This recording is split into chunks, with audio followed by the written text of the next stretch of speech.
மதுரை திருப்பரங்குன்றத்தில் கார்த்திகை மாத திருத்தேரோட்டம் கோலாகலம்.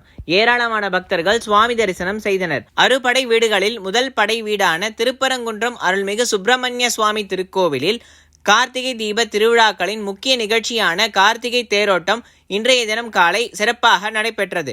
திருப்பரங்குன்றம் முருகன் திருக்கோவிலில் கொண்டாடப்படும் விழாக்களில் பிரசித்தி பெற்றது கார்த்திகை தீப திருவிழாவாகும். 10 நாட்கள் நடைபெறும் இந்த திருவிழாவானது கடந்த 25ஆம் தேதி கொடியேற்றத்துடன் துவங்கியது.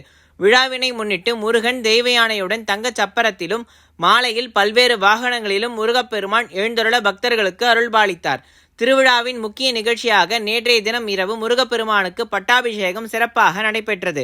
இதில் நவரத்தினங்கள் பொருந்திய செங்கோல் வழங்கி சேவல் கொடி சாற்றி முருகனுக்கு கோலாகலமாக பட்டாபிஷேகம் நடைபெற்றது. இதில் ஆயிரக்கணக்கான பக்தர்கள் கலந்து கொண்டு அருளாசி பெற்றனர்.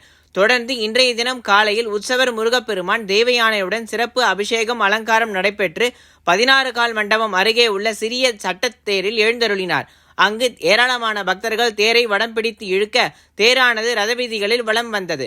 விழாவில் ஏராளமான பக்தர்கள் பங்கேற்று சுவாமி தரிசனம் செய்தனர். தொடர்ந்து இன்று மாலையில் திருப்பரங்குன்றம் மலை மீது தீபமேற்றும் நிகழ்வும் நடைபெற உள்ள நிலையில் திருப்பரங்குன்றம் முழுவதும் காவல்துறை பாதுகாப்பு பலப்படுத்தப்பட்டுள்ளது.